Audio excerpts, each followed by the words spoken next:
What's up, everybody? Welcome to Kinda Funny Games Daily for Wednesday, November 15th, 2017. I'm one of your hosts, Greg Miller, alongside, for the first time ever on this show, friend of Kinda Funny, world-famous video game developer, Christian Phillips. Yeah.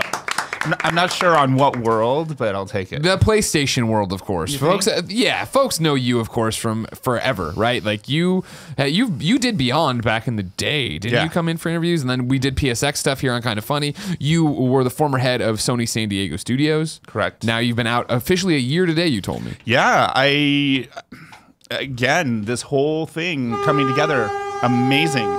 That's, of course, the Kinda Funny Games Daily train rolling through. They're excited you're on the show. Love it, yeah. Shout out from the train. Mad love. Yeah, no, it's, I woke up this morning and I realized, holy shit, it was exactly a year ago. Yeah. Today. How's that feel? How long were you at PlayStation? I was there 14 years. Yeah, that's a long chunk of change. Yeah, it was. An amazing time, too. It feels, so back to your question of how it feels, a little surreal. Yeah. To be honest. It feels like I've been gone forever, but at the same time, it feels like it was just yesterday. Yeah. Still in touch with, obviously, a lot of folks can't work there for 14 years and just cut it all off. Yeah, just, you know, end it. But it's been amazing. Actually, it's been a bananas year for me, so it's been great. What have you been up to now? Embracing the indie life. Yeah. I've been in games 25 plus years now, but they were all with hardware manufacturers. So, I got a lot of amazing opportunities along the way to learn development and be part of making games. Until you're a true independent game developer, there's just a lot of shit you just really don't know. You have to have that firsthand experience. Yeah, right. Yeah. So what's the biggest learning lesson you've had so far, you think? That not all publishers give a shit. Really? Yeah. About their developers. Okay. It's amazing. You want to name names? You want to lay people out right now? No, not really. I'm not looking to put people on blast, but those folks know who they are. Yeah. I think they would, I'm incredibly fortunate that I get to work around and with publishers that do care. And it's their caring that I think more highlights the lack of caring of others, right? So it's not sure. You see somebody going above and beyond, right? Yeah. So it's not just me complaining and whining. It's that I look at how some organizations treat the development community, and there I will name names, specifically Shu Yoshida, Scott Rohde.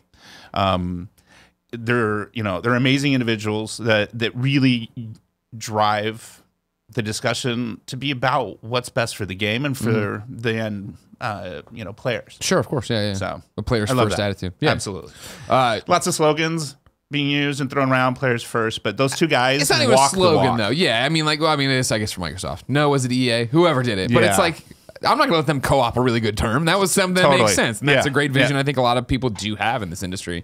And what makes it so special is, I think, as the Roper, you talked about it being kismet that you're on the show. Yeah. Because, of course, we're friends. We go out to dinner, we hang out, I enjoy your company. And literally, you're coming in town. I didn't know until I ran into you last night at 11:30 at LAX on my flight. And you're like, oh, hey, and I got a free day tomorrow. I'm like, yeah, Gary Wood is not on the show. Can't do it. You need to come on. Yeah. And then, of course, the news we have in the Roper Report. Crazy. All very much in your wheelhouse of what happened at Sony San Diego. And it's I'm gonna have to step out of character a bit and maybe actually formulate some opinions. Yeah, exactly. Today. Yeah. Is that weird now that you can go off leash and you can just talk and nobody's so it's funny because I thought I was just gonna go ham. Yeah. But then I remember that I've been married for 24 years. Yeah. And my wife is way smarter than me. Yeah. I'm sure it comes as no surprise to anyone. And she's been keeping the lid on my crazy. So I'll go on rants. Okay. But she keeps reminding me that, I need to at least be civil. Yeah. Okay. Yeah. Look, it'll be an interesting show. If you didn't know, this is Kinda Funny Games Daily. Each and every week, to a variety of platforms, we run you through the nerdy video game news you need to know about, giving you perspective, insight, answering your questions, reading bad PSN names, and having a good time. If you like that, you can watch it live as we record it on twitch.tv/kindafunnygames. But we don't look at the chat. If you want to be a part of the show in any way, shape, or form, you need to write into kindoffunny.com/KFGD. That's where we get the questions and all the segment ideas. Meanwhile, if you are one of the kids watching live, you have a job today. You need to go to kindoffunny.com/you're wrong. Tell us what we screw up as we screw it up so we can set the record straight at the end of the show for everybody listening later on youtube.com/kindoffunnygames or on podcast services around the globe. Housekeeping.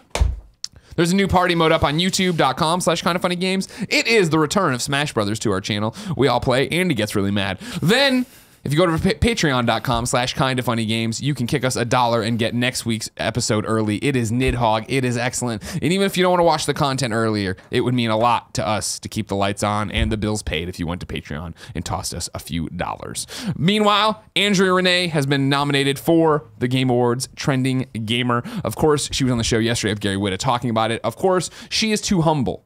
Let's fucking win this thing for her. Everybody get out there and vote. TheGameAwards.com. I believe it's just like it was my year too, where you can use the hashtag. There's a button to use there. Go vote. Vote often. Let's go back and get this away from that Dr. Disrespect fella, this Steven Spawn fella. I'm kidding. We love Steve. But you know what I mean? Like, she's family now. Oh, we got to get this for her. Such a great thing to see too. It's one, and it's. I woke up to that this morning. In my Twitter feed. Right. Oh yeah, because you're China. You're all over the place. Yeah, I'm stoked to see that. I mean, it's a great class in general. Yeah. She's obviously amazing. Steven's amazing. Dr. Disrespect's doing a bunch of cool content on the. I mean, Team Andrew. It's a great thing. Yeah, but we got to. Yep. We give her a paycheck. We got to get out there, right, Joey? Yeah. That's right. Whoop. For now, let's begin the show with what is and forever will be the Roper Report. Time for some news. 4 items on the Roper Report. Baker's dozen. You did great, Joey. You did great. Feeling sick, not really on my game, but I'm working on it. You nailed it. Don't worry. Just go home now. Good. Okay, good. All right. Number 1. And this one breaks my heart. Disney has shut down Marvel Heroes. Of course, Marvel Heroes, the action MMORPG, whatever the hell you want to call it, from Gazillion. It was a deal that had happened before Disney bought Marvel. Disney buys Marvel. Marvel Heroes is ongoing, but apparently no more. The quote given to Kotaku was, and this is from a Marvel representative, quote, "We regret to inform our Marvel Heroes fans that we have ended our relationship with Gazillion Entertainment and that the Marvel Heroes games will be shut down. We would like to sincerely thank the players who joined the Marvel Heroes community and will provide any further updates as they become available." Marvel Heroes, of course, came out quite some time ago. It's basically Diablo with Marvel Heroes. I played a lot of it. I bought the Founders Pack on PC, which would have been 2014, 2015, kindoffunny.com/wrong. Even though I'm pretty sure it's 2014. David Brevik was on board at that time. He stayed on a while too, but he left recently. Of course, Anthony Gallegos, former coworker of mine at IGN, now over at Gazillion as well. No date on when it's shutting down. It sounds like it's pretty imminent, like it's going to be pretty gosh darn quick. Yeah, well, I mean, this has been coming for some time. I think if as a fan, you look at it. Not to get all business end of it. No, this is what we need. We need that from but the reality is that, and this is obviously I don't know all the details, but as an indie dev, I'm gonna put this on Marvel. Yeah, this is on Marvel, and this is on Disney. This is not on the poor folks at Gazillion. Yeah. I guarantee there are a ton of incredibly talented folks there. Of course, but when you're publisher or your, in this case, the licensors as well, but like when you don't have a really clear way of building community and acquiring those users and a plan and an understanding of what it takes to run a live ops, that's probably been, you asked me earlier, one of the big lessons I've learned is I got a real wake-up call at leaving Sony as to what it really means to have a live ops team running a game when it's a game as a service like this. So I feel bad for them. Oh my God, I feel terrible for them. But it's one of those, tough. Like in the Kotaku article, I pulled this early on when it first broke. I was on the morning show today, so I don't know if they've announced a date since then. kindoffunny.com/you're wrong. I looked right before I came on. Still nothing? See a date, okay, cool. It's expanded more with more context to it. And as a Marvel Heroes fan, as somebody who subscribes to the Marvel Heroes subreddit, I've seen something's wrong for a while because it has been the community being like, hey, you do weekly updates and you haven't done them in 1 week, 2 weeks, 3 weeks, 4 weeks. And then the Gazillion put out a statement actually saying like, everything's all right, don't read into this. But then still there were no updates. They missed the Thor pack they were supposed to put out. So clearly something was happening on the other end. I don't know if I expected it to come like this, because this makes it sound like the servers are off, and I don't know if that's true, and I doubt it is, but I don't know what they're getting into. But it's 100% on Disney. It's 100% on Marvel. And as always, I've been earning this reputation here, the corporate apologist. I think it sucks. I like Marvel Heroes. I loved chipping away at it on PlayStation 4. Jen is, when I put out my tweet today, mourning this, Jen said, "Oh, my leg," which is like one of the audio bites, done over and over that she's had to listen to a million times.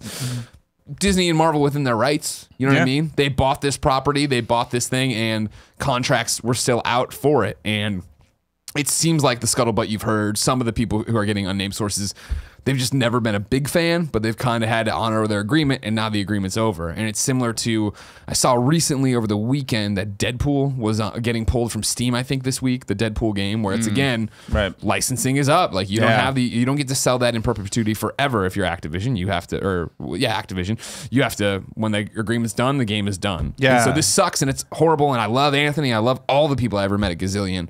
But it's like, fuck business. Like, you know what I mean? It's business. That's really is. And I've spent a lot of my career working on properties that had heavy license presence. And it was always one of my biggest fears.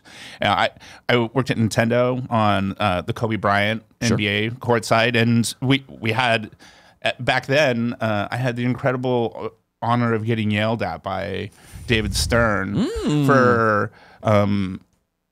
not waiting for the approval on the title of the game, because it was initially Kobe Bryant's with a possessive tone, NBA courtside, and he he's like loudly informed me that he didn't own the NBA, right? And it put I almost lost my job that day. Really? We'd already gone to print on packaging and a bunch of stuff. So we ended up that game. So when you look at it, the packaging is correct. We managed to fix that, but the in-game title screen still says, "Nope, it's Kobe's NBA." That's funny as hell, man. That's great. So when you do have licensors, it's a weird thing to jump through. You've got to have a plan in case they pull it. And that's the thing, I think, when we talk about this, it gets weird and dicey when you're talking about games as a service, right? Right. But Marvel Heroes, I don't think I've stressed, is free to play. You can get on there and do these microtransactions, get in that way, or play for free, all these different things. But when it's that kind of game where it's survival year after year, month after month, week after week, is the license, that's where it gets difficult. Because you hear devs all the time, or even fans be like, "Oh, I love new IP. I want people to make new IP." And then when Insomniac puts out Sunset Overdrive and it doesn't move units that much, and then they do Spider-Man, some people are like, "Oh, why aren't they making an original IP?" Well, it's like, no, they tried that, and that didn't, not that it didn't work, but it didn't do what it was supposed to. And this is a great opportunity for them. But one day that might not be a game that can get sold everywhere, let alone because it's published by Sony, and what's the agreement there? Yeah, exactly. And launching new IP, to your point, everyone clamors for it, but then they're super reluctant to invest. They're apprehensive. Well, I want to wait and see what other people think, or I want to take my time. I'm not sure I want to jump into this game. So it's never going to make everyone happy. Now, just make a great game. Sony San Diego. Yeah. Before you left there. You had a bit of experience there with free-to-play and new IP. I did. What you guys were doing, Guns Up was one of the ones that came out of there? Yeah, so when it came to free-to-play, we went fully live with Guns Up at PSX one year. And then shortly after that, in September of last year, was September now? Actually, I guess this can be in the... Got it wrong. I should know this. August timeframe, we went live with Killstrain, right? Which was also free to play and also a new IP. So super challenging. Learned a lot. Obviously, Killstrain, unfortunately, didn't have the numbers and the performance that we wanted. And that really came down to understanding user acquisition, understanding the development pipeline that's needed. It's very different than what you need for a packaged product. Sure, very, very different. It's a longer tailed, expensive risk. And to Sony's credit, they gave us 2+ years to try and get that sorted and figured out. And as with all games, not every game hits, right? Sure, of course. Yeah. Did you feel When I talk to you, and when we would talk to you on, any of the PlayStation-centric shows I've ever done, I forget where it falls in the timeline, it would be the whole thing of like, it was cool that they were giving you guys these keys to test drive these initiatives. Yep. Figure out how free-to-play works on consoles, figure out how it works on PlayStation, all these different things. Right. In the end, do you feel that was fair? Like, because there were layoffs, right? For San Diego, like it wasn't like you left, but I mean, like it wasn't like it was just I'm moving on. Like there was a whole bunch of stuff and change and turnover and different vision. I assume. Yeah, exactly. Yeah, and I think that again, right, business. Yeah. At the end of the day, they gave us, I think, a lot of room to work and explore and try and see if we couldn't crack the code. Yeah. On bringing free to play as a viable business model to first party games, because others are doing it on console.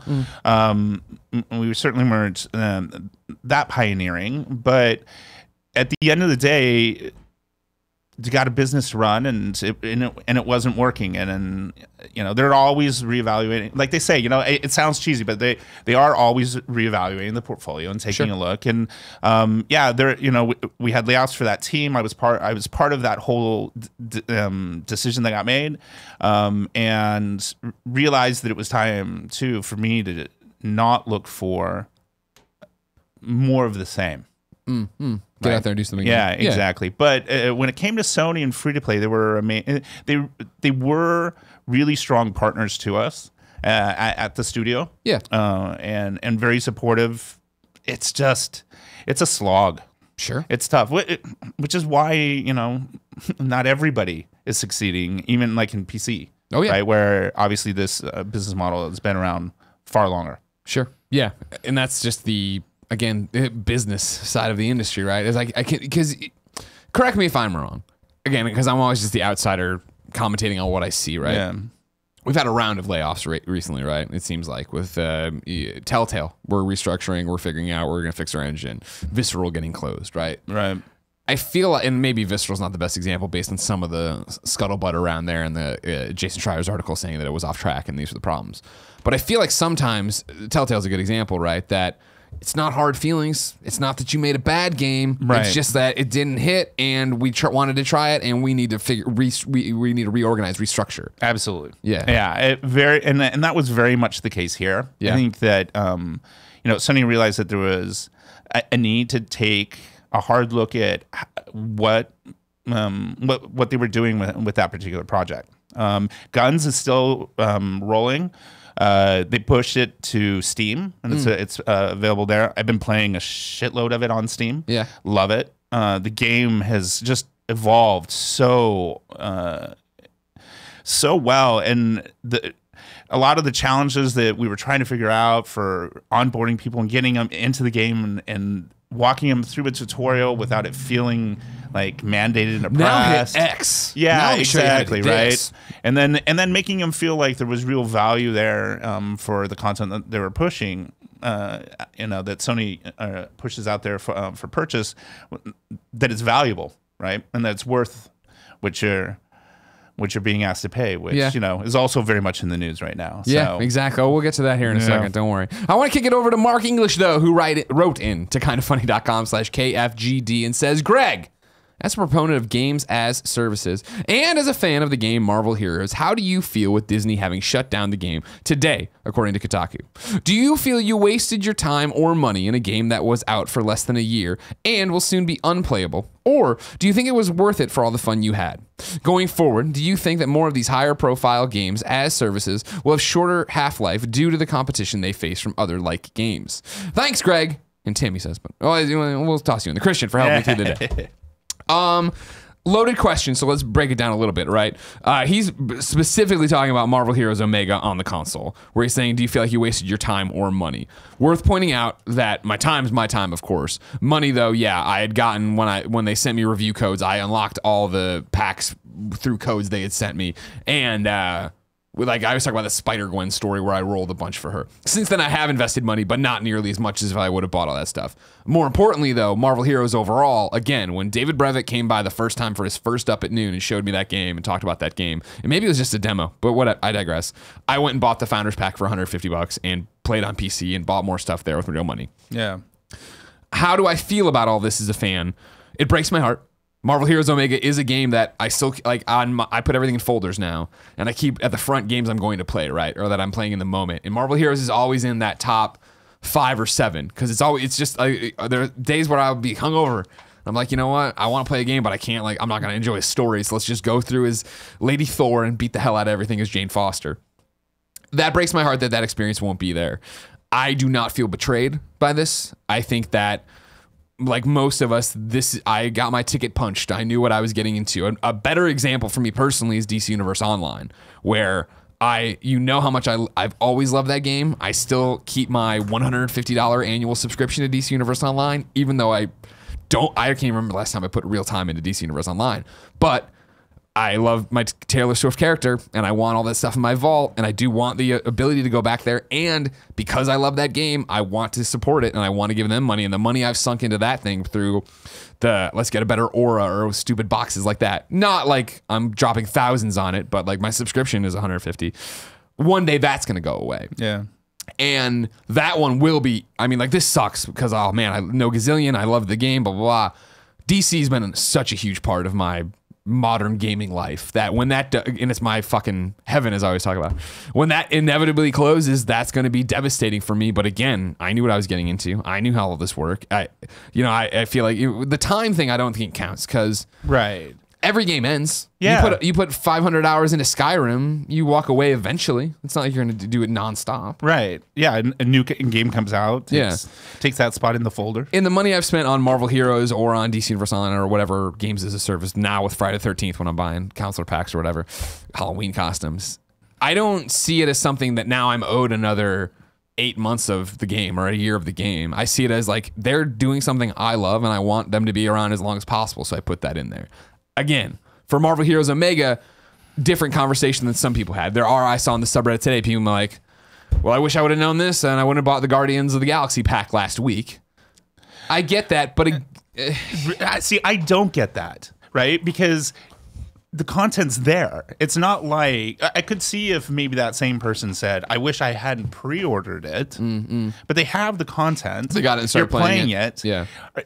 Like, to the point that we've been making, we don't know if or when, GameX is going to shut down. This game is going to be closed down in particular, but it's like you have the content and you're enjoying it, and that content didn't just magically make itself. Yeah. Right. So how can you begrudge purchasing something that, even if it's like 20 hours of play that you're going to get out of it, was that really not worth it? Yeah. See, here's the thing. I think that the problem is, here's the money symbol. Obviously, is the point of purchase. I drew a dumb diagram here, right? When I'm saying as a general consumer buy it, I'm putting the money down with the expectation of what I'm going to do with it. When I think a developer, someone who worked on this says, here's the price tag, they're saying, here's how much it took to make it.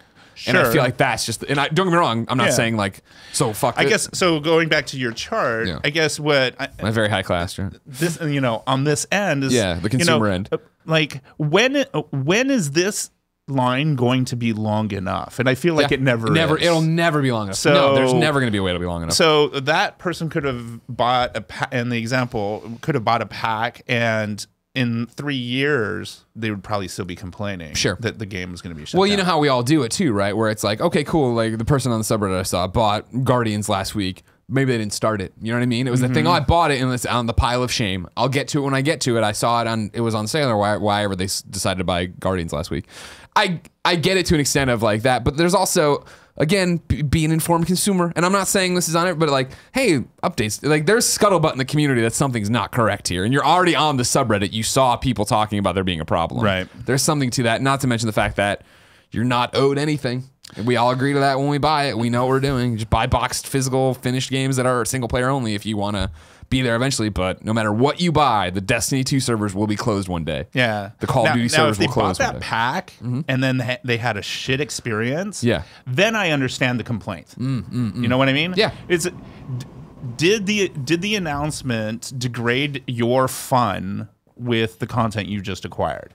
Or are you having fun, and are you more lamenting that you're not going to have as long with it? Yeah. That I can understand. Lamenting that you're not going to get to spend more time with it versus being pissed. Sure. I guess maybe that's the subtle distinction. Yeah. Yeah. Number 2, IGN is talking about how long it's going to take you to unlock everything in Battlefront 2 if you want to play for free. I'm jumping into their article. Dedicated number cruncher Soren Camper over at Star Wars Gaming created a formula estimating the percentage chance of card drops, the credits given for duplicate cards, and the average number of crafting parts given per box. Using Cramper's formula, it emerges that players are looking at over 6 months of playtime, 4,528 hours to be precise. If you don't have the time or inclination to devote 6 months of your life to the game, Camper estimates that paying for the estimated 3,111 crates this would cost you $2,100 or your local equivalent in the game's Crystal's currency. Camper's maths, you can tell this isn't written by an American, are fairly generous, ignoring the time it takes to level up the game's star cards to level 3 and the time to unlock heroes. If you're interested, we recommend taking a look at the original post. It's eye-opening stuff. What? You leave Sony San Diego. You're out there in the indie world now, and in this year gap, and mainly the last 6 months, holy fucking shit, microtransactions, loot crates, all this stuff's happening, and you were working, Sony San Diego, right? Yep. MLB The Show. That's the game that you guys are known for. Yeah. But you got to be there, obviously spearheading that, and then also bringing up this free-to-play movement that has microtransactions in it, obviously keeping it all going. Yeah. What has your take been on microtransactions in infiltrating AAA gaming and ... Well, so I have a lot of opinions. I'd expect no less. Shocking, right? Yeah. I have a lot of opinions and a lot of thoughts for sure. Let's step back though to even talking about MLB The Show. Sure. When I arrived in San Diego, that team there was cranking out the greatest baseball game that wasn't getting, I felt, the attention and the love that it deserves. I would agree, considering that this is going to be year 15 in a row nominated for an AIS Sports Game of the Year, and it's never going to win. It's the Susan Lucci of sports games. Yeah. Always going to be nominated, but, I think the subject matter is what limits it there. But 100%. This is what sucks about sports games and when they make changes, but especially the show, is the fact that you got the pie chart of people who play video games. Right. Then we got PlayStation people. Yep. Then we got people who actually care about sports. Then you have people who care about baseball. Yeah. So it's like somebody who appreciates baseball, loves video games. I look at the show. I've done demos of the show. I'm like, man, this looks awesome. But I don't know why. I can't sit there and tell you how it's more like Ryan McCaffrey. Right. We'll talk your fucking ear off and explain the differences between this and how this is so realistic. But as a non-baseball fan, I can't see that in the giant, mosaic that's been made. Right. I know it's great, but how great? Yeah, and so here's a premium product that you pay an upfront. Let's just call it $60. Mm-hmm. Although with bundles now, right, just like any other franchise, you can end up investing far more because we introduced monetization into the show very early. Sure. I want to say, and I guess I could get corrected on this one too. I want to say MLB 12 was when we really started seeing stubs be accepted by the community. And so I think that a lot of it comes down to how it's done. Is it done organically and as a way to really enhance versus restrict your gameplay experience, which is what I would say the show does very, very well. And you fast forward to now, and without saying actual numbers, I mean, we saw there at Sony San Diego, we saw that revenue grow to the point where it was offsetting the development costs, which is really critical for a developer, because that's what gives you long-term stability in a relationship, right? Talking about being beholden to a licensor. I mean, the show is a great game, but the second you take away the license, is it still as great a game? I would argue yes, from a gameplay perspective, but people's interests are, can dive. And if you lost the license to the MLB and it was like, all right, and here's the Chicago Grizzlies playing it'd be Bubblegum Field. Like, exactly. Nobody wants that crap. Right. And so at the end of the day, you've got to be able to safeguard your future as much as possible. Yeah. And we were able to do that with the show for sure. And it's great to watch how that just continues to grow and evolve. I think that, you see examples of then with Madden and FIFA Ultimate Team. Yep. And then that basically being able to spin off and be its own standalone mobile product, and the amount of revenue that they can generate, I think cause them to think, oh, we can apply the same formula in every other genre. Yep.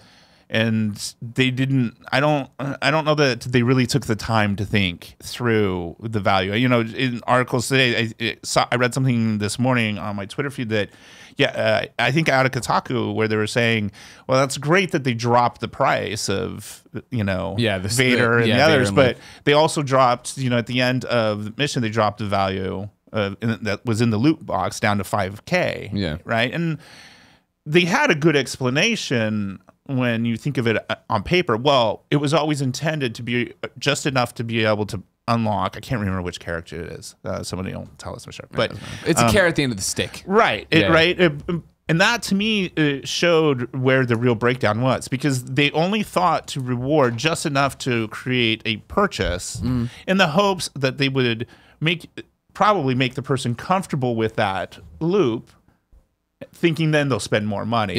Not realizing that maybe it was going to backfire on them. Clearly not. Obviously. Battlefront, man. Every turn on this game, they just seem to be taking it on the chin. Where it was like, I started off trying to defend them when a lot of this started, especially internally, with folks I'm working with now. And then it just became harder and harder. Yeah. And by the end, I was, shouting and looking for my pitchfork too. Right. Well, it's just like, I can't. This was such a slam dunk, and it even sounds like it when they were like, "Cool, Battlefront 2. Here's the single player campaign you wanted, John Boyega. Sorry, when I'm playing with my Greg, I hate Star Wars character. It's hard to turn it off sometimes. Boyega, here you go. And then it was like, cool, you guys didn't like the season pass. No season pass this time. But we'll put these microtransactions, and everybody's like, and then it was like that beta came, and then this news, and it's just like, for me personally, I'm like, just get the fucking game out, and then in 2 weeks, let's see where we are. Right. Let's see because I do feel like, you talk about it, developers, like the people on the other side, DICE, I do feel like had good intentions with what they were doing and where they were going, and now the sea is so muddled that they're just like, what do we do? How do we fix this? How do you get there? Oh, there have to be monetization and design folks internally at DICE that are just shaking their fist at corporate, saying, "We told you." They say, "Oh, our time in beta showed us that this is what where the community fell," and especially at least from what I have seen, those periods aren't long enough, and the tests aren't long enough, right? Sure. They marketing drives those decisions. They operate like a demo a lot, right? Stoke the flames a couple weeks, and then hey, the game's coming up, pre-order right now. And that was one of the things that we worked hard to try and change when I was at Sony San Diego, was understanding what is the real purpose of a beta. Yeah. And so I don't know how this is going to look long term for EA too. They have all these great games where there's been just such a cool reception, or sometimes angry reception. Need for Speed, Mass Effect. Now this has been a rough year. Closing Visceral. Yeah, this is a rough year for 100%. Yeah, Patrick Soderlund. Yeah. Putting his stamp. Got some stuff to worry about next year for sure. But again, it's just EA, worst company in the year. Those last 2 years, not last 2 years, but the 2 years in a row they got it, 14 and 15. It was that thing of like, man, but like, what about Comcast? We're all like, oh, there's other things. Absolutely. But then and then it was the Peter Moore gamers first. We're doing all this like Yarny, and it was like, all right, cool. They're trying to turn it around. They're trying to get the public behind them. And then this year it's totally been like, let's fuck up all the goodwill we had. Any goodwill we had. And interestingly, Peter is not there. Exactly. He's running now Liverpool. Oh, yeah. I know. The football club. You never walk alone, Peter. Yeah. You never walk alone. So here's my question for you. Yeah. You talked earlier about bringing microtransactions to the show and doing that, and how it offsets development cost. Yep. when that idea comes and you start doing it, how do you find the footing? And I feel like when this gets talked about, right, and because this has been a rough year for microtransactions in general, because it is moving from a free-to-play space to the AAA space, and this is happening that time, blah, blah, blah, blah. And it seems to get painted with this broad brush, if you're the super negative side of like, it's just fucking corporations and developers being greedy. Right. Why did you put him in? Why did Sony San Diego at the time put him in the show? So for us, I guess it's going to be pretty easy for people to just go, oh, he means being greedy. But it was, for me personally, when I really wanted to push for that introduction of microtransaction in the game, there was a lot of resistance throughout the organization because they were thinking on behalf of fans. Sure. What motivated me in terms of pushing that conversation forward and making folks have to consider it, and then ultimately us come up with a plan, was just about the survival of that franchise. You know, when you have a licensor, the attitude is really you pay handsomely for the privilege of making their game for them. Okay. And here's your check, sir. Sure. Right? So that check keeps getting bigger, right? There's no assumption of risk by a licensor. So as you have renewals, and that maybe could have been part of it too, you know, with Gazillion and Gazillion, right, where they get to a point where they can just be priced out. They can just be like, well, this is the minimum guarantee. This is what we can get from others. There are others interested in the license. Can you step up? And so when I got to Sony San Diego, I got there when it was still 989 Sports. And I went down there to join the studio head for Sony San Diego, a guy you might know, Scott Rohde. Yeah, I've heard of him. Yeah, he was the one that lured me down there with candy and the promise of bringing 989 Sports back to its glory of PS1 days. And I was stoked about that idea. And I was there maybe a week when I was told that my top priority was to figure out why the NFL was being weird. And fast forward to December of 2004, because that was summer of 2004, and fast forward to December of 2004 and the announcement of EA locking up. Yeah, Madden. Yeah, and so when that happened, it had a cascading effect within the studio there for us in terms of just how we looked at sports and their place in the portfolio. And our basketball franchise was a solid game, but it wasn't making any headway against EA and 2K, understandably, I guess, on some level, because those games really are great. Our hockey franchise wasn't killing it either, and then hockey itself as a business couldn't figure it out at that time, between the strike and everything else. So it just became clear that we needed to make sure that we had a revenue source for the franchise that would ensure that we could stay in the mix and that we could cover the guarantees.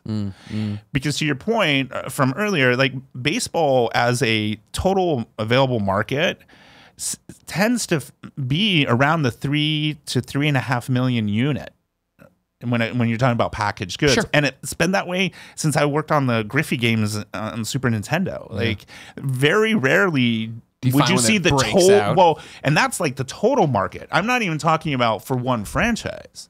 Okay. People were splitting a pie of 3 million. Gotcha. Right? So that's why EA probably never really considered seriously locking up MLB on an exclusive basis, because who cares? They didn't feel like it was valuable enough. Exactly. You know, and so that was really what motivated me. Gotcha. And I think that, you know, for the rest of the company, obviously, when we could show them that there was a path to generating more money that fans embraced, then they got fully behind it. To bring it to, like, what are the microtransactions in the show that we're talking about? Yeah, so when we started off initially, it was super easy. We were doing like a challenge of the week, and you could play the challenge of the week for free. But then if you wanted to retry it, you could buy stubs for retries, because it was basically a leaderboard type of experience. And so we started off with subtle ways like that, where it didn't really matter, didn't have any impact on your franchise or your road to the show or season. Sure, the premier content that you're buying the game for. It was just a challenge of the week where you could get recognition from the community and things like that. Fast forward to now, and there's one single currency. It's stubs. It's used everywhere in the game. You can use it for buying card packs. You can use it still in the challenges and things like that. And so, and I can't speak to what's coming next. I've been out now long enough that I have no idea what the show is going to be bringing. So I'm a little giddy. I bought the Griffey bundle last year because I'm such a fan of him and obviously the show. Told them they didn't have to send me a comp one. They offered, for the record. They were cool. But, I want to see where they take it. I think that their Diamond Dynasty mode is amazing. And the fact that they have a marketplace in there that allows people to be able to generate their own in-game revenue by getting rid of either dupes or highly sought after cards, I think makes it an ecosystem where that community is like, okay, this makes sense. We don't feel like they held anything back. It's the same. It's the same anger that used to be there for DLC, but now DLC, now on steroids, right? Where they were like, fuck you, I don't know. You can say fuck, okay, cool. Totally. So they were just like, fuck off. We spent $65, and then day one there's more stuff maps on the disc. Yeah, exactly. I'm just downloading a 100 kilobyte thing that unlocks something. Fuck you. Yeah, exactly. So I think that we were initially worried that people would have that reaction with the show, and when we saw that wasn't the case, and that there is because we were being very thoughtful about that integration, that's why it ended up working. Gotcha. Where do you fall now then? You see so many AAA games doing this. Do you see it as licensing could be an interesting thing? Let's try to make more money off this game because we're getting raked over the coals here. But do you buy into the argument you'll see people make? And I know Jim Sterling just put up a video like saying this is a myth, but the idea that games are more expensive than ever to make, so we need to figure out a new revenue model to support that structure. Games definitely are more expensive to make. So I haven't seen Jim's video, but I would love to know his math of how he thinks that's a myth. Sure. No, I'm sorry. The myth isn't that the games are more expensive to make. I think it's that's why microtransactions are getting into games. Or to every game. Yeah, I think that just empirically that has to be true, right? Mm-hmm. Because games are significantly more, they're exponentially more expensive to make than they were 10 years ago. So I think that that's absolutely one of the key drivers for folks is just trying to understand, okay, well, we don't make this entertainment as a charity, we do it as a business. Sure. And I know that sounds dickish, but it is what it is. Does it? I feel like this is the problem I have. The looks I get from fans when like people in my private life, right? When they come to me, because I surround myself with gaming nerds in my personal life as well, because I really do love fucking games. Yeah. So, to get into conversations, debates where they're like, fuck you guys are just trying to, squeeze blood from a stone. It's like, well, no.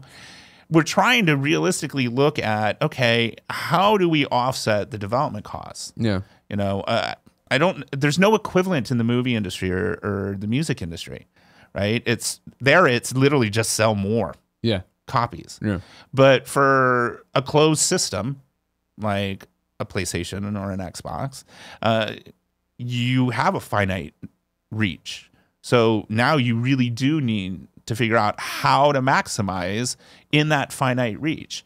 Companies like EA have a bit of a heads up or not heads up, but they're a bit of a advantage. Struggling this morning, sorry. No. That I'm still on China time. I was gonna say you just flew in from China. I don't think you have to. Don't worry about it. And so they have a bit of an advantage and leg up is what I was going for, where they're across all consoles and potentially PC. And so that does help amortize out those licensing costs and those development costs, and that does help. But for a title like the show, they have a finite, audience and an even more finite fan base. Sure. And so you've got to figure out how to grow.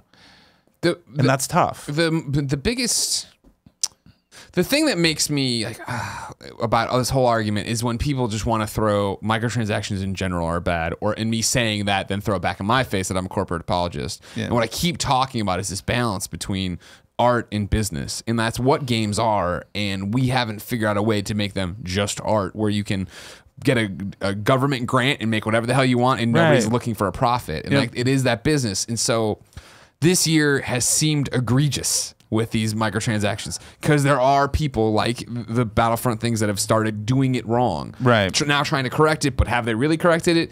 Nobody will know until this game's out in the wild. It just, microtransactions have been around a while. You know what I mean? And most of the times we haven't really paid much attention to it because they've been done fine and you feel like it's fair. But like 2017 is definitely the year of, wait, something's fucked up. You know what I mean? Like, wait a second. Like loot boxes in Overwatch last year, nobody was like up in arms about it because they did it really well. They did it all in an excellent way that it felt rewarding and you didn't feel like you were getting screwed, and it was cosmetics. But then it was like this year of Destiny and shaders, and this year now, and Battlefront's obviously the one that's like the most fucked up right now. Yeah. And like on everybody, the tip of everybody's tongue. So it's like, we need to weather the storm, but also I don't want people leaving the storm thinking that every microtransaction is bad. Right. That's not true. There's a way to do this that benefits developers and publishers and encourages them to make more games, and consumers leave there going like, oh, cool. Yeah. I got the costume I wanted, or the buff I wanted, or whatever the hell. Absolutely. Yep. We got to get there. Number 3. GameStop has temporarily paused its rental service. If you remember, this is via IGN, by the way. If you remember, we talked about it last week, and then a few weeks ago in the beta program they were talking about, but they were going to do this 6 months of unlimited rentals for $60, one in, one out at a time. So you go in there, you get a game, leave, play it, come back, bring it back, get another game. GameStop gave IGN the following statement: we have elected to temporarily pause the rollout of the new Power Pass subscription service based on a few program limitations we have identified. We feel this is the right thing to do for now to ensure we are able to provide our guests an exceptional service. Not much to say. I think it's a cool program. Yeah, and you know what? Mad love to GameStop for just like being straight up and dropping, you know, a door on it and being like, nope, we're going to hit stop. It's not doing, because who knows what those issues were. I'd love, and that's the thing. I think I'm envisioning, I wouldn't want to take my kid to GameStop every week. Yeah. Well, you're assuming that it'll, right. Every day. I mean, or think about summertime, right? Yeah. Well, see, like that's what I loved about it for me because I think it was going to happen November 21st was what the store flyer that leaked on Reset Era said. What I loved about it is a callback to me, to my childhood, junior high years of like when Blockbuster did it. And I'd ride my bike to Blockbuster, get the game, ride home, play it for a night, 2 nights, whatever, bring it back and do it all over again. And I really liked the idea of, again, in a time where gaming is so online centric and fractured in a way, and really fucking mean a lot of times on the internet. I love the idea of, hey, good on GameStop, but let's bring people in the stores. And granted, they're bringing you in the store, so you see that Funko Pop and you see that thing and you get the Power Pass and you do it. They're trying to make money because it's business, but also people coming in and actually being in person, talking about games and having a conversation again. I loved that as a kid. I'd love to see that happen, but I am. What did you identify? Like, what didn't, this seems like a simple program. What did we miss here that you didn't know about? Yeah, and I think part of it too, maybe is where it misses with me, is because the only time I used to go into a GameStop was I wanted to check to see what the presents for the show look like. Oh yeah. And that was pretty much my only reason. And the only time I would talk, with staff was go in and just ask questions to get a sense for how they talked about the game. Full disclosure, I'd tell them who I was so that it wasn't me baiting them into conversations. But I'd try and talk them up a bit about the show to see if they would, if they were able to speak to why it was the game that it should buy, or what would they recommend, and things like that. And that exchange wasn't akin to what I remember as a kid going to the video store. Oh, really? Where you could go and you say, I like these kind of movies and this, that. And you could talk to the person, and then they would push you to hidden gems. Sure. Right? Or, classics and things like that. I don't know that really happens in this space. Really? That sucks. I don't know. It doesn't. I'm asking. I also don't use red envelope at the grocery store for movies. Right. So I just, it's just not something that factors into my life. For me, it was not a judgment statement. It's just, no. It's just not part of my life. I haven't been actively going to GameStop in a long time, right? Because I do everything digital, or I get stuff early, and I'm very blessed and lucky. But recently, I went and traded in a whole bunch of stuff so I could get my PlayStation 4 Pro and upgrade to that and do all this different stuff. And so I came in with like all my old 360 and my old PS3 and all these like old ass games. And it was that I sat there and just shot the shit with the manager for like, and as a co-manager, whoever. It must have been an hour. And it was totally this thing of like, and the guy came in, he's like, I just beat Evil Within last night. I'm like, what did you think? And blah, blah, blah. And like other people were coming in and talking about it. And it was like, I forget that this can be cool. Now, granted, I was talking about the fact of like when I was in college, there was a complete asshole manager at EB at the time. Or no, it was GameStop in the Columbia Mall. And I was like, walked out and was away for years until randomly at a bar I ran into somebody. He's like, I work at GameStop. I'm like, oh, fuck that guy. And he's like, he left a long time ago. Come back. We're nice now. I was like, all right, great. Nice. So like, you have it. And then number 4, Destiny 2 has announced a run of live streams for Curse of Osiris content. This is via Reset Era. While we were getting ready to go live for Kind of Funny Morning Show, they started one at 11. This one focused on the stories, character, and lore. New places players will go on Mercury, as well as the characters like Osiris and his ghost, Sagria. I'll say that. Stream 2 is going to focus on new activities players can engage in Curse of Osiris. This will be on Tuesday, the 21st of November at 11 a.m. Pacific. And then Stream 3 will focus on the new gear players will earn throughout Curse of Osiris and show off a new Crucible map. That's going to be Wednesday, the 29th of November, 11 a.m. Pacific. Getting ready for that December release date. You care? I'll be honest, not so much on Destiny. Sure. Yeah. I played... the first Destiny when it came out for a bit. Shooters admittedly aren't my forte. Totally. I'm a bit of a Jim Halbert jumping in the corner. Yeah.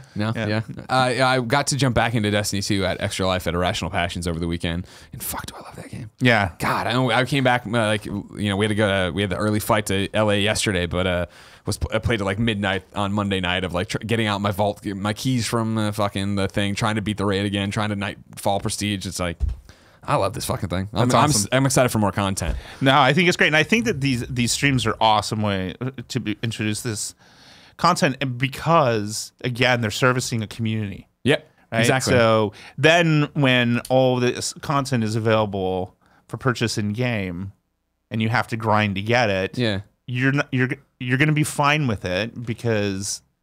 you've already been familiarized, I think. It's that, we had a person write in, I believe, on Monday's show for Kind of Funny Games Daily with Tim, talking about why is the conversation so negative? And he actually brought up Destiny 2 in the way that, like, when you go to the Destiny 2 subreddit, super people are mad. When I tweeted about, hey, man, I just played Destiny again I love it. And the kid's like, I hope you mean Destiny 1, not Destiny 2, because Destiny 2 didn't blah, blah, blah.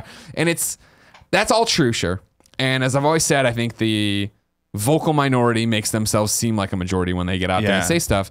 But I still, as somebody who plays Destiny, and maybe I'm just playing Destiny the way Bungie envisioned people playing Destiny, of like, oh, I'm in there, I'm playing it, I've done this thing, cool. I'm still not 305. Like, I'm 297 now. Like, I'm fucking around with it and I'm having fun, but I'm not like reading. But I go to Destiny, or I go to Bungie.net, right, and I see these updates they put up where they're totally going into detail and shit I don't even care about. Right. Even if you don't like what they're saying stuff, which is pretty cool. It's awesome that we live in a time where developers are out there being like, all right, cool. Let me tell you everything that's happening and why this is what the decision is, and blah, blah, blah. Yeah. A PC developer, behind Dauntless, just did that too with their development practice, their monetization scheme, because it's a free-to-play kind of Monster Hunter space, Monster type of game. So yeah, that transparency I think is key, man. Yeah, well, and I think people now expect it. Yeah, I don't think you can get away with not. It's doing 2017, right? Like, you expect that from everybody, which is why it's been interesting. With how we work, obviously, we deal in authenticity. This week, everything IGN doing with the sexual harassment stuff, putting up these, here's one from the content team, here's one from management, here's an update from management. Like, you have to do that now. You can't sit there and act like you're not people, because that was always that doesn't work out for that. You become EA at that point. Right. If you're going to be there and be like, that's what we're going to be, and we see how that ends. Yeah. I digress. Yes. Christian, sorry. I'm stoked for this Destiny content, but if I wanted to know where to go for the next games, the cool games that are out in the mom and pop digital shops right now, where would I go? The official list Is this it? Yeah, that's right. You're doing it. You're killing it, crushing it. The official list of upcoming software across each and every platform is listed by the Kind of Funny Games Daily Show hosts each and every weekday. Yeah. I missed my cue. No, you did great. You did great. No, right. I always mean, what I need to do is print out a thing of like, and laminate it. Just be like, congratulations on being the guest host today. Here's your responsibilities. And it's just that. That's all there is. It's just that one.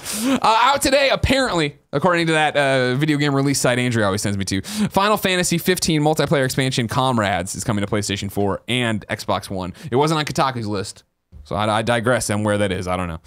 New dates for you, though. Fighting EX Layer is coming to PlayStation 4, and the beta begins December 11th. And then this is a deal of the day / new date. Starting November 16th at 5 a.m. Pacific time and running through November 20th at 5 a.m. Pacific time, Rainbow Six Siege will be free to play for PlayStation Plus subscribers. Additionally, the full editions of the game will be on sale for up to 60% off from November 16th through the 27th. And if you purchase Rainbow Six Siege, your progress from the free weekend will carry over. That's huge. That's all from PlayStation Blog. Rainbow Six, For Honor, somebody else I'm forgetting. Oh, Lawbreakers. They've been awesome about that of like, hey, here's a free weekend. Like, come see what people are talking about. Come get in here. And again, games as a service. Right. You're trying to keep a community. How do you grow it? How do you do that? These weekends are really a great idea for it, let alone keeping your stuff. Yeah, for sure. You've been a fascinating guest host. You think? Yeah, we've had such great conversations. I want to get one good question here from kindoffunny.com/KFGD for reader mail. Go from there. They got another honk. We started with a train horn, ran with a car horn.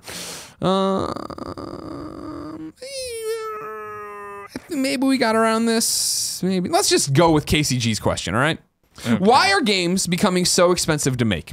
Is it because of the demand we, as gamers, put on developers? Because we cannot wait an extra year for the next Uncharted? I know they said the series is finished. Or Assassin's Creed? Is it more expensive to pay a smaller team for longer than a larger team for a shorter amount of time? Or is it simply the technology that's increasing in cost? Please help me understand if you can. KCG. Christian, another one. We kind of talked about this with like games are more expensive to make than ever. Sure. But why? Is it just the technology? Well, I think it's definitely the tech. It's the amount of tech, and you know, there are amazing and talented developers out there that just keep pushing the envelope. Yeah. Right. I mean, we look at what the Uncharted franchise did for Sony. Yeah. First party. I mean, I think that it really was the first, like, next gen, maybe, if you will, like a title that cemented, hey, first party Sony's serious, right? And then what they did with the introduction of Last of Us, introducing a whole new IP. Yeah. I mean, the amount of time that it takes through prototype to be able to prove it out, because you know people are always like, well, show me something new. I want a new game mechanic. I want that new hotness. And exactly, there's got to be some sort of fire that you're bringing. Great example is Lost Legacy, right? Where we liked Lost Legacy a lot. We've talked about it on this show. We enjoy it. We think it's a great game. It's just more Uncharted 4, which Uncharted 4 last year I think we gave Game of the Year, but Uncharted 4 this year we're like, it's just more Uncharted 4. Exactly. Yeah. And so people are constantly looking for that new game mechanic. Well, that new game mechanic takes time. Yeah. And it's easy to have the idea and the concept, but then proving out that concept a lot of times is impossible. I mean, I'll just plug a little bit Starblood Arena for PlayStation VR. When I signed that when I was at Sony, and where they hooked me was when they said Descent in VR. And I went, yes, but holy shit, that's going to make me sick. Yeah. So we need to spend some time getting it right, proving out that this game can be played in the way we want it played without making everyone uncomfortable. Yeah. And White Moon Dreams nailed it. They delivered, but we had a nice prototype period where that was the only thing we were trying to solve. Gotcha. And making sure that we got that part right. And then once we knew that was right, then we made the rest of the game. Right. So development periods and cycles are taking longer depending on how aggressive you are with regards to innovation. It's all going to cost money and time, and it takes more people now, and the industry itself is growing up, right? Everyone in the industry is now, I mean, there are a lot of folks that have been in 20 plus years. Well, they'll have homes, mortgages, kids going to college now. Yeah. I got to start saving for college I should have a long time ago, but like at a mad pace now because I've got a kid who is a senior this year. Oh, wow. Yeah, you definitely have to start saving. Yeah, right? Bad time to go indie, maybe? Yeah. Just put him to work. Yeah. But, all these things start to add up and the marketing costs alone, too, right? Because there's so many products. Right. It used to be that... I know there are probably people still that feel that there are huge, periods of time when nothing's coming out.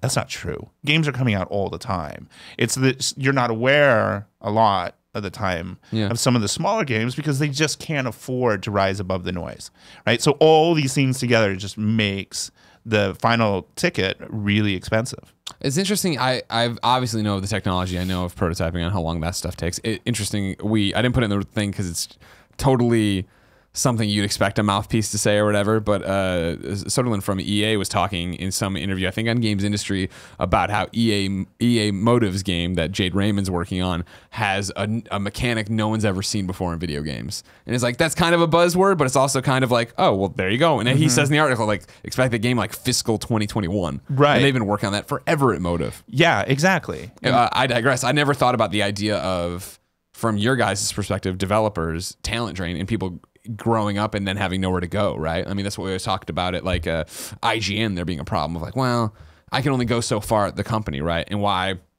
hear it kind of funny when we do an ad deal or go do this and somebody wants to be like, oh, why they're just in it for the money. And it's like, no, I'm in it to make money so that I can pay Joey one day more and I can pay Andy one day more because I don't ever want to fucking lose them. And if I keep them at the salaries they're at now, they have to look for that next thing. Exactly. I want to grow with them. I don't want to run into the place that, cool, this is where it is and you got to go. Yeah. I'll bring in somebody else who's 21 and it can live less and, I'm jumping ahead for their lives, but married and having kids or wanting a house or trying to live in the Bay Area. Yeah, the time will come, you know, or just that they want to be able to have a car that just is brand new. Take care of people. Just take care of people, right? Yes, exactly. Reward them for the fucking hard work they do. Yep. I digress. I want to toss this one in there. It'll be simple. It's only directed at me, so you can just drink your water. Don't worry about it. Anton writes in kindoffunny.com/KFGD and says, hello, Greg and Tim. Love you guys. Sorry, I moved Tim out at the last second. I was a little put off last week when Greg was speaking about the Kinda Funny crew being scabs during the voice actor strike. I have been a member for 18 years, IBEW. I assume many members in the Kinda Funny community, as well as possibly Greg's dad, all being in unions, it made me question why this was okay that you guys are scabs. I assume you have tons of VO friends that were on strike. Are they okay knowing that you possibly hurt their cause in trying to get better work conditions and fairer pay? If no one crossed picket lines by accepting scab work, one of these companies have to come to the negotiating table sooner. Am I way off in my thinking? Are the unions of VO versus traditional unions like teaching or utilities just completely different and not really comparable? It just struck a weird nerve in me, and I'm deeply sorry if I was way off base. Love and support as always, Anton in Chicago. Fuck, I wonder if you ever worked with my dad, Anton. It's a little column A, a little column B. And again, I'm speaking from my own perspective. I don't know. From literally growing up with my dad as a construction union guy, yeah, we would drive by job sites and yell at people like that were working, like non-union. The voice actor union is a weird thing because they don't have, and I don't mean this in a bad way, they don't have a monopoly on voice acting, right? Right. For me, it's the fact that for Lego to approach me and say, hey, do you want to be in Lego Marvel Superheroes 2 is an awesome honor and great. But keep in mind, I was already in Lego Marvel Avengers, and I wasn't union there either. Right. So I don't think, this isn't like, a better example, and I'm not trying to throw, like, cast stones, right, is Life is Strange, where Ashley Birch couldn't be the voice actor for Chloe because she was on strike. So they hired a different actor to be Chloe. Me, Nick, Tim, and Kevin having the minimal amount of dialogue we had, maybe I'm wrong, maybe not, I think would have happened even if the voice actor strike wasn't going on. I threw in the scab line and joked around about it because I thought it was funny. Yeah. But I think it would have happened regardless. And so it's this weird thing that my voice actor friends from the beginning of this have been split on this, where some people are like, no, this totally needed to happen. We needed the strike. We needed this. And other people are like, this is crazy. I don't know why we're doing this. Right. So it's this weird thing for me where there wasn't there was the public message, obviously, but there wasn't like hey, this is wrong, this is great, don't do that, don't do this. And I never saw anybody, coming at the Life is Strange people or this. And for the most part, I would think you don't. For the most part, do you know if your voice actors are SAG? Like when I got clued in for a game, I won't talk about because I don't know the facts. The first time somebody clued me in of like, hey, when you watch the credits of this game, watch how people are credited. Because that tells you if they're SAG or not based on what's. And I was like, oh, really? I never fucking thought that through. Yeah. It's just not something we think about. And I don't know how much the voice actors think about. And I also think that there is not a fucking reality out there. There's not even an alternate reality where they're like, well, fuck, Troy Baker is striking. Let's get Greg Miller. That's not like we're not voice actors. We're just shitty side characters who pop up and like, we're kind of funny and it's great. Yeah. Well, I think it's a super complicated conversation there because first and foremost, our industry isn't a unionized industry. Yeah. So that puts voice actors at a disadvantage when it comes to video game productions. Sure. Because no one's union. And, I've dealt with a lot of games. We made Pain. Oh, yeah. I remember Pain. And we had, all, known actors.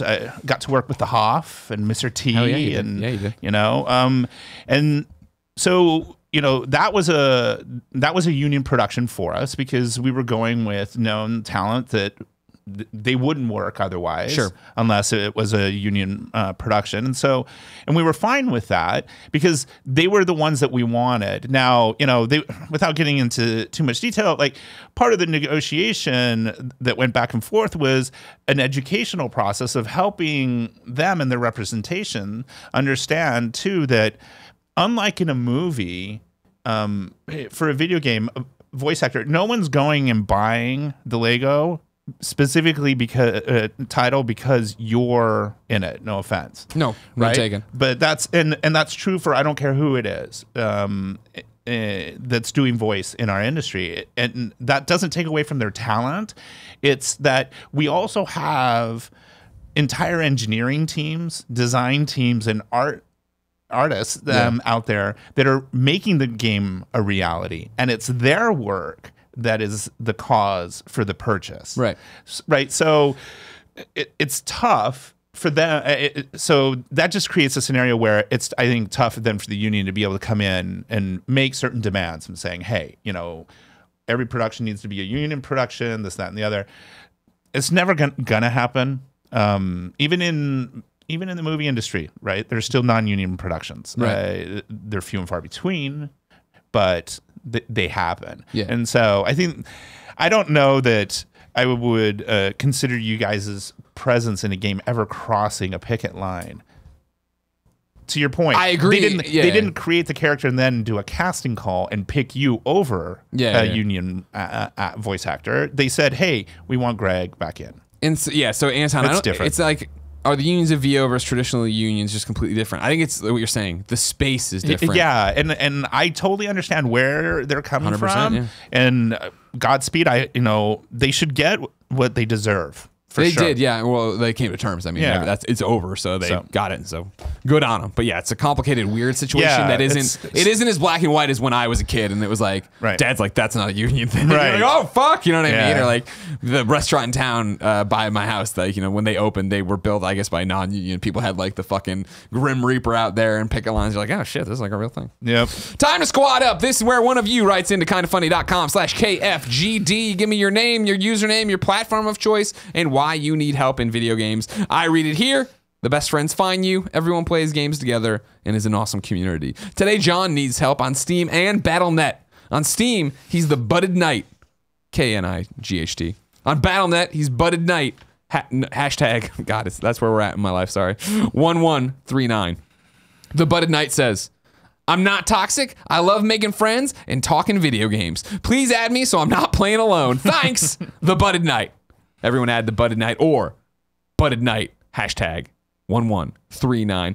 Christian, I got a new segment for you. All right. Kind of Funny Games Daily has grown exponentially and is amazing. We have great conversations and great news stories. However, sometimes there's great writing I run into on the internet that is games related, but I don't think news. Like it's not. It shouldn't be in the Roper Report. But then where do I put it in the show? Sometimes you mention them. Today, these two didn't get mentioned. I wanted to give a shout out for things you to go read when you have time today. Over at usgamer.net, there's an article called "Exclusive: How a Culture of Crunch Brought Telltale from Critical Darling to Layoffs." It talks a lot about what I've always said I think was the problem. They got too successful too fast, ramped up too fast. But it's got a whole bunch of quotes in there about what was happening, all anonymous. Talking to people who have left the company or are still at the company about everything that happened there. It's interesting. It's not damning in any respect. It's literally like, yep, got too big and our engine sucked and this is where it is. But scaling is a rough thing to manage. 100%. And then over on Kotaku, the one and only Jason Schreier doing some journalism has the curious case of the EA game dev who said he received death threats. I still haven't, I was on the road all yesterday. I'm not sure if this came up in all the Battlefront conversation yesterday. It might have, probably did. But the fact that there was a game dev who was like, oh, I got all these death threats in EA. And like Schreier started looking into it and he does not think this guy worked at EA. And it was that this guy was getting cited in like the CNN article and this and CNBC and other gaming outlets as well. But like since Jason started poking around, he's like scrubbed the EA thing from his thing and he's like, oh, and it's like, interesting. Oh, fascinating little read for you. So allegedly. Death threats. I see what you did there. I like the wink too. You got that Nick wink down and everything. Time for You're Wrong. This is where people watching live go to kindafunny.com/you're wrong. Tell us what we screwed up as we screwed it up. It's usually Capitalist Pig, who once again starts here with some of the clarification I asked for. Capitalist Pig says, Marvel Heroes officially launched on June 4th, 2013. Early access for those who pre-purchased was on May 29th, 2013. The PlayStation 4 Xbox version launched April 5th, 2017. Over its life, it's gone under many names, such as Marvel Heroes 2015, 16, and Omega. Exactly. Omega being the console version, that then, yeah. He corrects you. Killstrain launched in July 2016, not August. Quote, we are pleased to announce Killstrain will be available. Yeah. He's quoting the PlayStation blog. Shut down July 1st, 2017. Now, I just want to, he says, Capitalist Pig is saying DC Universe Online is already shutting down some of its stuff. Right, PlayStation 3 is being there, but that's not, don't worry about it. PlayStation 4 is still going strong, I'm sure. For DCUO? Yeah. Oh, yeah. Yeah, but it's time to sunset anywhere. PlayStation 4. Or 3, sorry. PlayStation 3. Okay. Kebabs writes in, he has 2, or she has 2.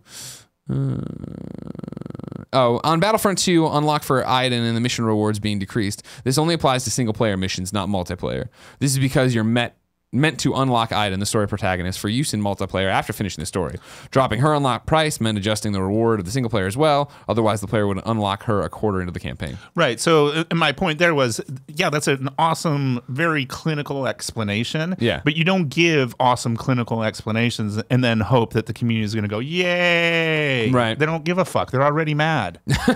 They assumed that you did some math the first time. Now you just did more math.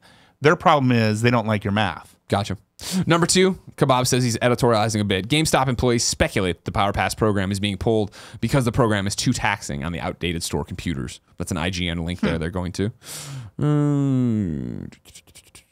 Capitalist Pig is saying that the 4,600 hour number to unlock all the Star Wars stuff was before the changes to the heroes. He's still trying to find somebody recalculating it. EA won worst company in 2012 and 2013. Granny 117 says Jim Sterling wasn't saying that games cost more to make. He was going against the notion that video game prices haven't changed. Oh, my apologies. I totally misread this then. His point was that all big games now have a base game and then typically also have a silver edition and gold edition options that cost upwards of $100. Major games also have product tie-ins like COD with Mountain Dew or something. Then there are season pass. So saying that dev pubs saying that devs/pubs need another revenue stream because games are still $60 isn't true. I see what he's saying. So he's saying since the argument that since prices of games have never increased, then that's why they would have to do gold edition, all this different stuff and DLC and all that shit. And he's saying that's not true. I don't know. We can agree to disagree. Okay. Well, you can read. I don't know that I want to take on someone named Capitalist Pig. So no, Capitalist Pig's a good dude. No, I'm just I'm scared of him. Is all. Oh, I understand that. Respect. Go watch the Jim video. I was getting it quoted to me from what I was reading today. Yeah.